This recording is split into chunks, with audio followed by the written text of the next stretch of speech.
Welcome to the G.O.A.T podcast, a weekly sports podcast for kids by kids, where it's all sports all the time. I'm your host, Saki. Welcome to this week's show. Here are the top sports news from around the world for the past week. In college football, Georgia Bulldogs routed the TCU Horned Frogs 65-7 in the college football championship.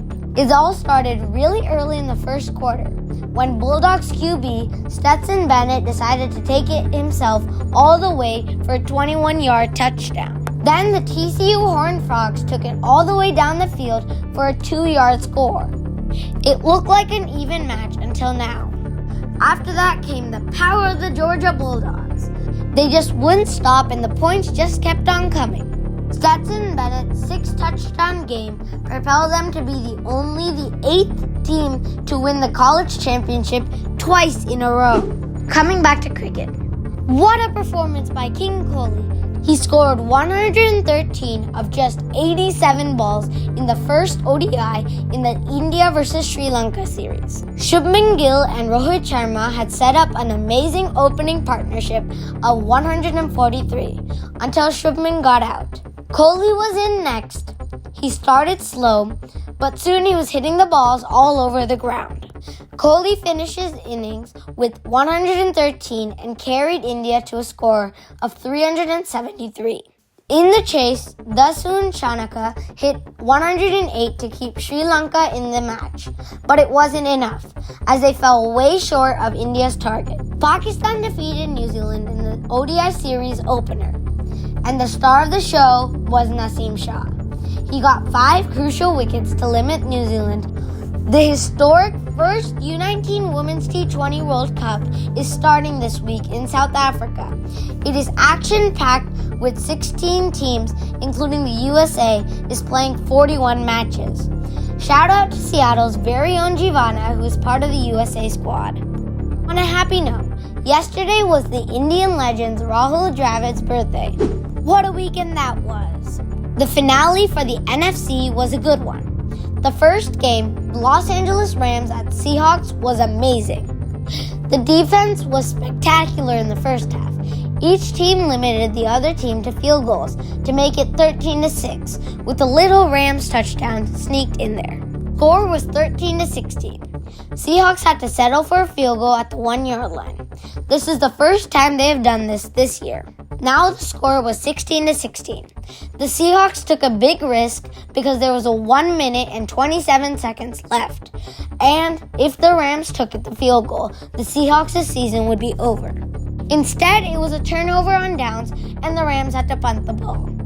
The Seahawks took the ball all the way down the field and were ready for the field goal with 4 seconds left in regulations. Jason Myers kicked it and he missed! The game went to overtime and the Seahawks got the ball and got stopped. Then the Rams got the ball and it was intercepted by Quandre Diggs. Seahawks took the ball down the field and were ready for another field goal attempt. Fate of the Lions rested on Jason Myers' shoulders. And he made it! Seahawks were victorious. Seahawks needed the Lions to beat the Packers to be in the playoffs. The Lions did just that. They beat the Packers 20-16 to send the Seahawks to the playoffs. Many Seahawks fans donated to the Lions Foundation charity for their help. They donated $12 as tribute for the 12th man. Wildcard weekend is ahead of us and we have really good matchups. The Seattle Seahawks play at San Francisco 49ers. Then there is the New York Giants at the Minnesota Vikings, Los Angeles Chargers at Jacksonville Jaguars, Miami Dolphins at Buffalo Bills, Baltimore Ravens at Cincinnati Bengals, and last but not least, Dallas Cowboys at Tampa Bay Buccaneers. In NBA, Sacramento Kings set a new franchise record of 23 three-pointers in a single game in their win against the Orlando Magic. With the help of C.J. McCollum's 34 and Jonas Valanciunas' 27 and 12 rebounds, the New Orleans Pelicans beat them for the first time since 2011. In tennis news, the Australian Open is starting on January 15th. World number 1 Iga Swiatek will assume seed 1 in women's division. However, the world number 1, Carlos Alcaraz, will not be playing. Rafael Nadal will assume seed 1 for men's division. Next is the GOAT of the Week, where I look at the greatest of all time in sports. This week's GOAT is Kobe Bryant. Kobe Bryant was an American professional basketball player. He spent 20 years with the Los Angeles Lakers and played for the USA team in the Olympics. Bryant won 5 NBA championships and was a 2-time MVP. He was an 18-time All-Star and a 4-time All-Star MVP. Kobe Bryant led scoring in the NBA twice. He was the first one to set a record for 12 three-pointers in a single game against the Seattle Supersonics. By the end of 2005-2006, he set a Lakers record for 27 40-point games. He won the league scoring title with an average of 35.4 points in a season. On December 23, 2007, Bryant became the youngest player to reach 20,000 points in a game against the New York Knicks. This record was later broken by All-Star LeBron James. Bryant led the Lakers to the finals twice in a row. He also became the first since Jordan to average 30 points, 5 rebounds, and 5 assists for a title-winning team in the finals. On a happy note, I have a fun fact about Kobe Bryant. Kobe Bryant's parents named him after a type of steak seen on a restaurant menu. Bryant, you are truly the greatest of all time. Gather all your friends and frenemies for the GOAT Weekly Sports Quiz. A lot of sporting records were shattered in 2022, and that is the theme for this week's quiz. Are you ready? New York Yankees Aaron Judge broke Roger Murray's 61-year record for the number of home runs in a year. How many were they? 62. Who set a record for the most wins in a single season of Formula One racing?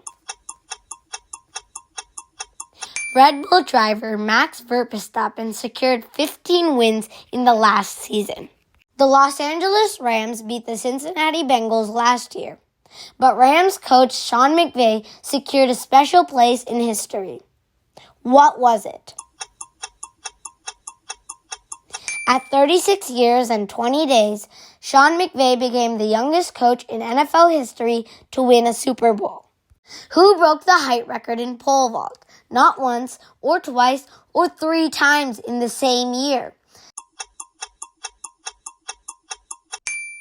Sweet Armand Duplantis raised the bar to 6.21 meters, besting himself.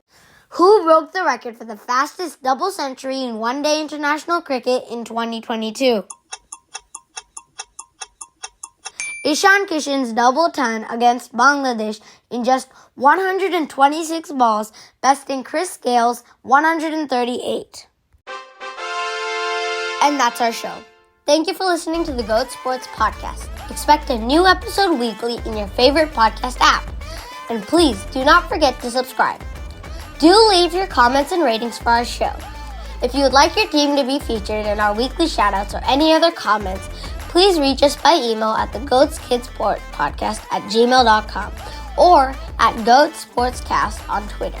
Please visit the GoatSportsPodcast.com for show notes. See you next week. Stetson Bennett's 6-touchdown game propelled them to be the only